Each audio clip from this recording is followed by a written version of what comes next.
Richard le dijo a Otamendi que ya era un viejo y que no podía mover ese culo para alcanzarlo. Son cosas que vimos. Eso es lo que tenemos que pararle para ponernos un par de testículos y enfrentarnos a los grandes con eso mismo, con cancha. El técnico de la mejor selección del mundo nos felicita porque estamos jugando bien y nos dice que nos concentremos, que es lo que nos falta para ganar. Eso estuvo re loco, weón. ¿Qué hubo, parceros? Se jugó una fecha más de la eliminatoria, jugamos contra Argentina y seguimos sin concretar esa clasificación al Mundial al que vamos todos. Vamos a ver cómo fueron los partidos de esta fecha y analizar el de Colombia-Argentina, así que hagámosle pues. Se jugó, arrancó de una vez por el de Colombia, me puse esta camiseta hermosa, esta camiseta bella que me recuerda el año 2010, me recuerda a Giovanni Moreno haciendo gambetas en Medellín, una camiseta que se usó pocos partidos, también fue como la blanca ahorita de los 100 años, esta fue una blanca por la paz y duró poco tiempo, nos patrocinaba Loto en ese momento, imagínense lo vieja que es. Fácilmente tiene 15 años esta hermosura de camiseta que la cuido con todo el alma, me parece que es la más bonita que tengo. Y me la puse porque sentía que iba a ser un día especial, sentía que iba a ser un día hermoso, sentía que iba a ser un día bello, un día que íbamos a lograr algo que no habíamos logrado sino solo una vez en la vida, que era ganarle a Argentina allá en Argentina. Solo una vez por eliminatoria hemos ganado allá, fue el famosísimo 5-0, del cual aún nos pegamos 32 años después de eso. Se jugó en el más monumental, un estadio inmenso, poderoso, apoteósico, hermoso, precioso, que tiene la capacidad para 85.300 almas, estaba lleno hasta las banderas, así que yo creo que estaban los 85.300 en las bancas. Habían colombianos por ahí, no sé, en unos 500, se veía un grupito amarillo. Qué chimba poder ir a apoyar a la selección a otro país, ese es otro sueño que tengo que cumplir. Así que depende de ustedes, denle like, compartan, apoyen para poder ir a ver a la selección a otro país. Ese es otro de mis sueños. Bueno, por eliminatoria, porque ya fui a verlo a otro país, por mundial, que es más chimba aún, pero quiero ir a verlo por eliminatoria.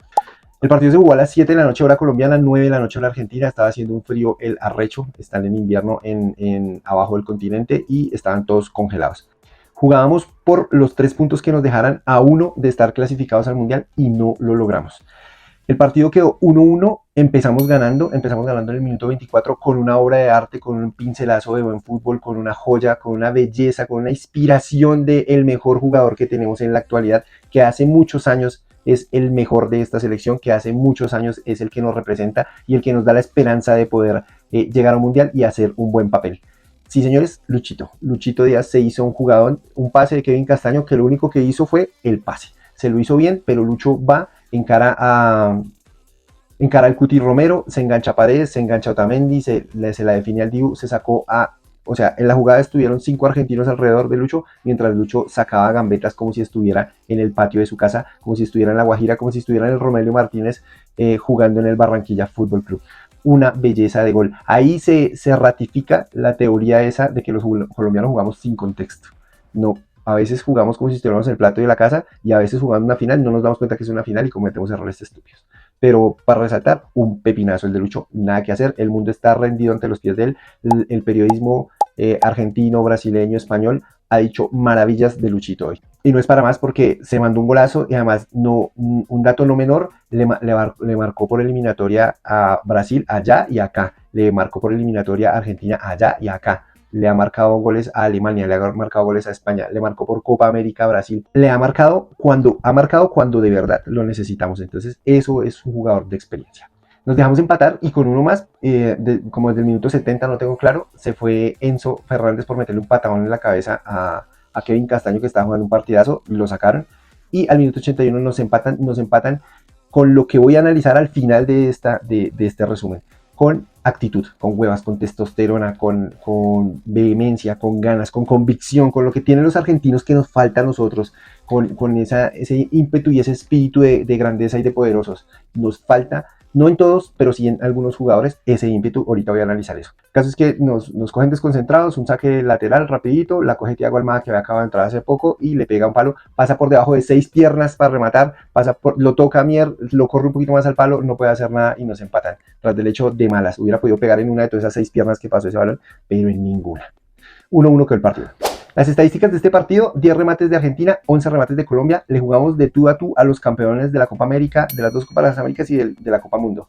Les jugamos muy bien y eso lo hablaba cuando el partido de Perú, que nos sentimos mejor jugando contra grandes que jugando contra chicos. Otra vez se nos olvidó ganarle a los chicos y otra vez se nos olvidó volvernos guerreros contra los grandes. Es una relación rarísima que cuando tenemos la responsabilidad de ser el mejor y ganar, nos asustamos, y cuando no tenemos la responsabilidad sino a ver qué pasa, logramos grandes hitos. casi nos traemos los 3 puntos de Argentina. No lo logramos por eso mismo, por un detallito que ya les digo al final, pero hicimos un gran partido que no se puede negar eso. Remates al arco tuvimos 5, mientras los argentinos tuvieron 3. De esos 5, pues fue un gol y otros 2 clarísimos. Y de una vez arranco con el análisis. Tenemos que ser más certeros y nos ha pasado en todas las selecciones, en todas las categorías, que no definimos los goles en los partidos importantes. Y un partido importante, una final, tiene 1 o 2 llegadas. En este tuvimos 5 y metimos 1, pero no podemos estar esperando a llegar 10, 20 veces para meter 1 o 2 goles. Tenemos que ser más certeros. Lo digo en 2 casos específicos. Uno, el pase filtrado que le mete a James a David Machado en el primer tiempo, que lo deja solo frente al Dibu y saca un balinazo como a la fila 73. Hay que enseñarle a los manes a definir cómo definió Lucho, sin despeinarse, tocadito a un palo, suavecito, sin meterle un taponazo en el pecho al Dibu, a un palito. Así tenía que ser David. No, él es defensa, es lateral, se acomoda y mete un violinazo, incluso se lo hubiera podido tocar hasta Lucho para estar más seguro. La bota, ahí, primera falla. Y el segundo que fallamos, un centro de Lucho Díaz en el segundo tiempo que se lo pone en la cabeza como con la mano a Richard Ríos, y los cánones mandan que uno cabecea al piso, al palo contrario al arquero. Pues él cabeceó arriba al palo donde venía el arquero y se lo pegó al palo, efectivamente. Entonces falló la oportunidad de meter el 2-1 y de traernos esos 3 puntos y estar a un punto del Mundial. Aún no concretamos esa ida al Mundial, ahorita analizamos cómo quedó esa tabla. La posesión fue más para Argentina, la tuvieron más, el 64 contra el 36. Los pases fueron 606 para los argentinos, con una precisión del 91. Juegan muy bien. En todas sus categorías los argentinos tienen una precisión de pases superior al 80-85%, y en esta de mayores no es la excepción. Es más, esta es la que mejor tiene precisión al tocar ese balón. O sea, están jugando muy bien. Mientras Colombia hizo 345 pases, casi la mitad, y una precisión del 84%. Fallamos un montón y fallamos saliendo a veces, que es lo complicado. En faltas sí nos hicieron muchísimas más falta los argentinos. Los argentinos saben cuándo jugar bonito y cuándo jugar recio. Y contra Colombia era un partido de jugar recio, y lo jugaron recio porque se vieron perdidos y sabían que tenían que sacarnos del partido. Si no era con fútbol, era con patadas, era con la boca, era con jalonazos, era con la cancha que ellos tienen y que a nosotros nos falta tener y adquirir. Esa cancha, no, otra vez, no todos los jugadores de Colombia, pero a algunos les falta adquirir eso. Lorenzo arrancó con un equipo...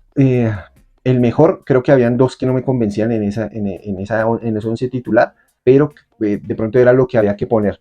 Bueno, empezando que el esquema táctico fue 4-3-3, y los 3 del medio, ninguno era de armado, todos eran de recuperación. Lerma, recuperador neto, o sea, nato, solo recuperador, y Ríos y Kevin Castaño, recuperadores mixtos, que la recuperan y la saben tocar. Pero se echaron un partidazo esos 3 con un carácter y una actitud increíble en ese medio campo. Sobre todo Kevin Castaño, el peladito, la corrió, la rindió, parecía una piraña detrás de esos argentinos. No bloqueaba el pase, o sea, tenía a los argentinos mamando porque no los dejaba hacer nada. Richard Ríos también entraba con una vehemencia, con una seguridad, con una calidad.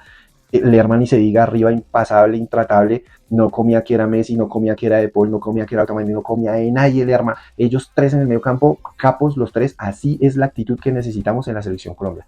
Y arriba se fue con 3 que tampoco ninguno era delantero. O sea, hizo algo que no había hecho Lorenzo, yo creo que nunca. Jugó sin un 9. Jugó Lucho, que terminó jugando de punta casi, James por derecha y Campas por izquierda.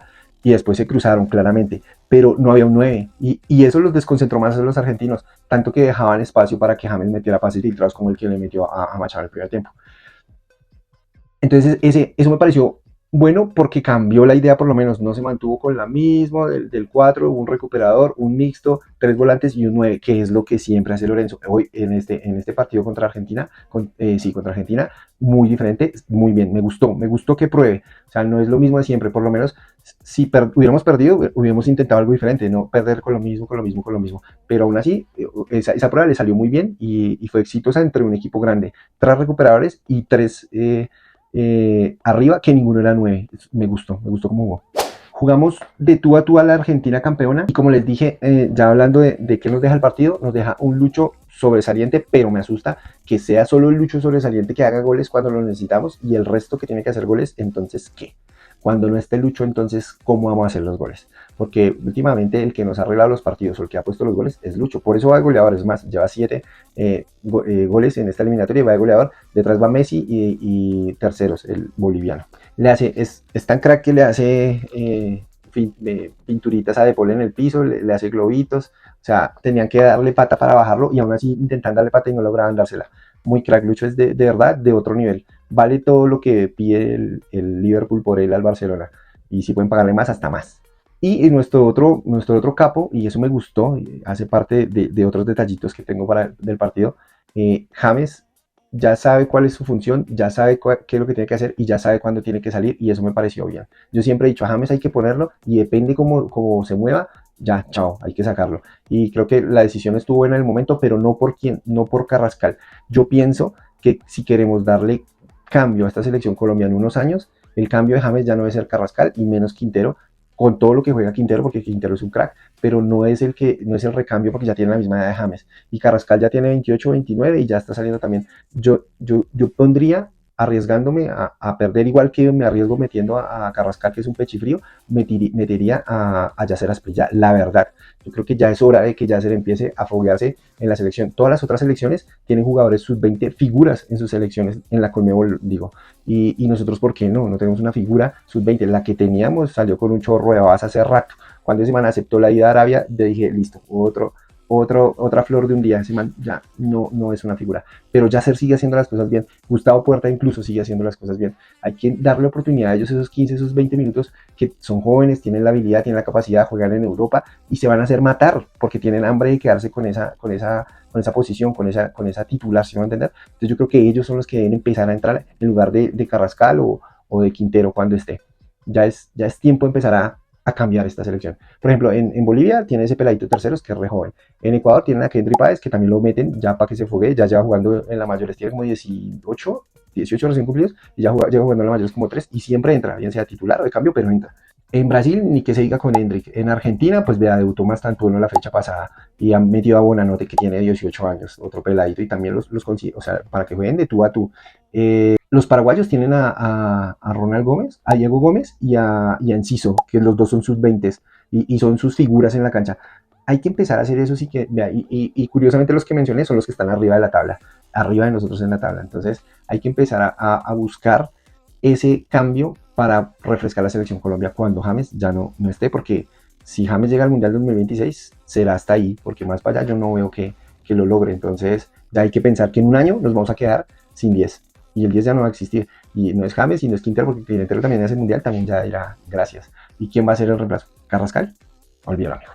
Y en otros detallitos del partido, cosas que no vimos viendo el partido, fue, por ejemplo, la charla de Messi con James. Messi le saca en cara a James que se quejó porque dijo que el árbitro le había llevado a Argentina para ganar la final. Y se lo reclamó y James le dijo, ¿pero cuándo dije eso? Sí se lo dijo en un programa con Edu Rodríguez, se llama ese man. Bueno, ese man, el del chiringuito. Sí lo dijo James, que por motivos externos, que el árbitro de pronto no ayudó mucho. Entonces, pues sí, eso es cosas del fútbol, eso es lo bonito del fútbol, que se puede tener una revancha en otro partido. Y Messi se le acercó a hablar, James hizo el huevón que no había dicho nada, ahí quedó, no fue para más.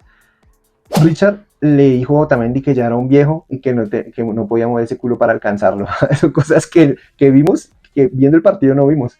Y eso me parece bien, eso es lo que tiene que hacer Richard Ríos, Lerma, pararse duro, y usted quién es, y de tú a tú, y cómo es, para que sea, ¿sí me va a entender? No, ay, sí, sí, don Messi, sí, don Otamendi, sí, don De Paul, sí, don Paredes, sigan, perdón, no, me va a pegar, bueno, pégueme. No, papá, de tú a tú, lo mismo, somos los mismos, tenemos las mismas habilidades, hasta mejores, vámonos. Si nos toca empujarnos, nos empujamos, si nos toca jalarnos, nos jalamos, si nos toca gritarnos, nos gritamos, si nos toca canchar, canchamos. Eso es lo que hay que hacer, esa es la actitud, hermano, eso es lo que tenemos que pararle para ponernos un par de testículos y enfrentarnos a los grandes con eso mismo, con cancha, sin dejarnos sacar, sin ir a pegarle para que nos echen, como hizo Román entrando al partido. O sea, todos los colombianos fueron allá y dijeron, mi hermano, no, ellos le van a intentar sacar del partido, lo van a intentar joder, no se deje provocar. Y eso fue lo que hicieron los otros, Richard Ríos, Lerma y Kane, estaban nítidos. Lo otro que vimos sin ver, eso sí fue súper clarísimo, pero no, en el momento de la emoción como que uno no lo ve.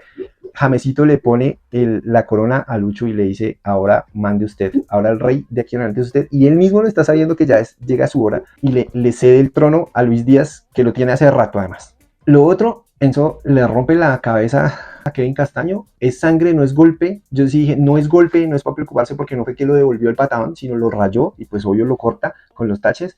No era para sacarlo, yo no lo hubiera sacado y no era obligatorio sacarlo. Lorenzo lo sacó por protección, pero era un corte, no fue un golpe, debió haberlo dejado, y eso cambió el destino del partido. Haber sacado a Kevin Castaño cambió el destino del partido. Lo otro que no vimos viendo el partido, Scaloni llama a Lucho cuando hace el gol a Argentina y lo estruja, lo zarandea, le habla al oído y lo saca. O sea, ¿por qué si hace el gol a Argentina no va a felicitar a sus jugadores, sino llama a Luis Díaz a gritarlo? Y entonces todo el mundo pregunta, ¿y qué pasó? ¿Qué le dijo? Pues Scaloni no quiso decir nada, dijo, no, cosas que pasan.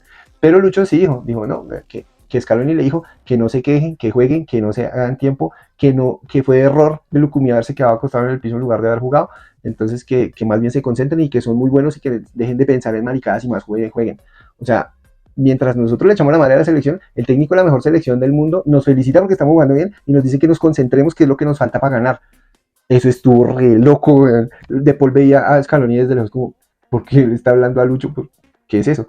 Pero bueno, le dice que es un crack y que se enfoque en jugar. Una chimba, weón, una chimba. Entonces ya para finalizar, tengo este último análisis chiquito. Me encantó la actitud de Muñoz, Davinson, Lucumí, Ríos, Lerma, Castaño, incluso la de James y ya superlativo Luis Díaz. Y de los que entraron únicamente Arias. John Arias es el único que es el toro que se le para a todos.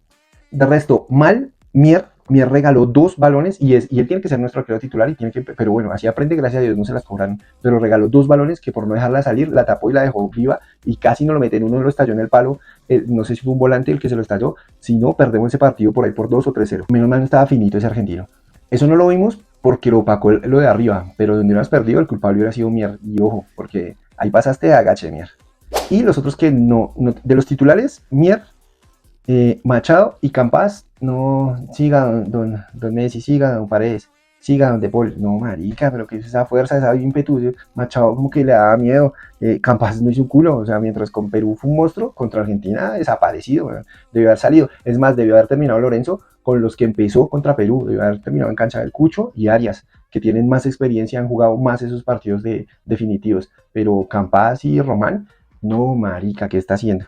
Al final, en los cambios, metió a Román, a Carrascal y a Arias, y Román y Carrascal cagados, pechifríos. Es más, el gol que nos meten es un saque de lateral, porque se queda en el piso Lucumí, y listo, pues se puede quedar en el piso Lucumí porque se pegó. Pero entonces, ¿dónde estaba Carrascal y dónde estaba Machado? Los dos miraron, dejaron que, o sea, marica, yo veo que se cayó al piso Lucumí, pues siendo Machado, voy y me meto a la posición de él, siendo Carrascal, pues voy atrás a tratar de hacer una falta. Ahí valía una roja completica, valía huevo, teníamos 3 puntos en los ¿qué? En el bolsillo, o sea, no, muy pechifríos. Y pues Arias que entró, sí, ese man es un toro, se le mete al que sea y empuja al que sea y no come cuento si es Messi, si es Paredes, si es De Paul, si es Otamendi, si es Julián Álvarez, el que sea, va con todo, así tiene que ser. Entonces tenemos 9 jugadores con la actitud y yo, de los 14 que jugaron, 9 tenían la actitud y los otros 5 hay que meterles un volador por el donde ya saben, para ver si, a meterle pólvora en los calzoncillos, decía Mabel, a ver si reaccionan, porque la verdad, bailas. Los otros partidos no los voy a analizar, los dejé en los shorts en la sección que hago se lo resumo en bombas. Ahí están los resúmenes para contarles. Empataron Perú y Ecuador, con eso Perú quedó casi que eliminado, está a 6 del séptimo, pero necesitaría un milagro que Venezuela no sumara nada y ellos sumaran 6, que eso no va a pasar. Ecuador clasificó al Mundial con ese 0-0 con 25 puntos y eso que empezó con 3 menos. Bueno, felicitaciones para los ecuatorianos, están haciendo un papel importante. Brasil le ganó por la mínima a los paraguayos. La verdad pensé que iba a ser más fácil para Brasil, pero los paraguayos están jugando una chimba. Alfaro se le paró a Ancelotti y no lo dejó jugar. A pesar de que la tuvo más Brasil, tuvo varias importantes y peligrosas Paraguay para haberlo empatado. Lástima que no lo logró. Uruguay se acordó de ganar, le ganó 2-0 a los venezolanos, hizo lo que tenía que hacer, sumó, llegó a 24, está un puntico a falta de 6 y le faltan Chile y Perú, listo, los uruguayos ya están listos también en el Mundial. Y Bolivia, la sorprendente Bolivia, mantiene viva la esperanza, le ganó 2-0 a Chile en el alto, pero lo único que tiene Chile, lo único que tiene Bolivia es el alto, porque el fútbol no tiene un trasero, lo que hacen es pegarle de media distancia 30-35 remates y 1 o 2 que entren, para ellos ya es ganancia. Mientras que las otras selecciones piden oxígeno y se arrastran en el piso para poder medio jugar, definitivamente los chilenos, aparte que no están jugando nada, van al alto a jugar peor. Alexis Sánchez yo creo que se despide de la selección chilena, como ya se despidió Gareca, ya lo echaron en la rueda de prensa, dijo, bueno, me voy, gracias, no lo logramos. Y esta Chile, de verdad, es sorprendente que haya ganado 2 Copas América. Desde el 2016 no le gana a uno de los 4 mejores de la Conmebol, de este siglo por lo menos, que son Argentina, Brasil como siempre, y Ecuador y Colombia, que han tenido los mejores resultados en los últimos 25 años. Pero desde el 2016, Chile no le gana a uno de esos 4. que fue cuando le ganó Uruguay, creo que 2-1. De resto, lleva 9 años sin ganar a los mejores de la Conmebol. Los chilenos de verdad, y en las categorías inferiores también les está yendo como un trasero. Nunca han ganado un Sudamericano Sub-17, nunca han ganado un Sudamericano Sub-20. Yo no sé cómo ganar esas 2 Copas América, pues muy bien, la verdad muy bien esas 2 Copas América, porque después de eso otra vez volvieron a ser el Chile que en 100 años no ha ganado nada. La tabla de posiciones entonces quedó con Argentina con 35, Ecuador y Brasil clasificados al Mundial por la Conmebol con 25 puntos los dos. A un punto de clasificar quedaron Uruguay y Paraguay con 24. Colombia viene sexta con 22. Tenemos mucho huevo. Ahí vamos. Sin embargo, yo en un video que hice hace más de un año dije que con 22 se clasificaba de sexto. Le pegué. Sí, eso ya, sí vamos a clasificar, pero como me dijo Salomé en la entrevista que le hice en un short, si no lo han visto, búsquenlo en el canal, la periodista de RCN, preciosísima además y buena gente, me dijo, una cosa es clasificar de sexto, otra es clasificar entre los mejores, y hay que intentar clasificar entre los mejores para no ser mediocres, y estoy totalmente de acuerdo. Venezuela viene séptima con 18 y yo creo que ese cupo del repechaje ya es de Venezuela, yo creo que no hay que hacerle. Bolivia le quedan Colombia en Barranquilla y Brasil en el Alto. Yo no creo que nos la madre si nos saca un punto a nosotros. Y si no lo saca, Venezuela tendría que no sumar y no creo tampoco. Y además de no sumar, tendría que meterle como 16 goles. No, o sea, yo creo que el cupo, el séptimo ya es de Venezuela. Ojalá nuestros hermanos venezolanos se queden con ese cupo y se queden con en el repechaje con el cupo al mundial y vayan por primera vez, así como Tayikistán creo que fue por primera vez al mundial en Europa. Pues ojalá Venezuela sea es el único que falta de la Conmebol por ir a la fiesta del mundial, así que ojalá lo logre. Los bolivianos, como les dije, tienen 17, pero menos 16 goles. Perú tiene 12 y Chile ya eliminado totalmente con 10. Perú matemáticamente no está eliminado, pero pues, tiene que subir el Titanic otra vez a la superficie para que clasifique Perú. Yo creo que Perú y Chile ya listos, eliminados de este mundial. Así que, no siendo más, ustedes me dirán qué opinan. ¿Seguimos embolatando la clasificación? ¿Seguimos procrastinando la clasificación? ¿O ya contra Bolivia por fin ganamos ese berriondo partido y clasificamos? Gracias por verme, por escucharme y nos vemos en un próximo capítulo de los Octisetanos.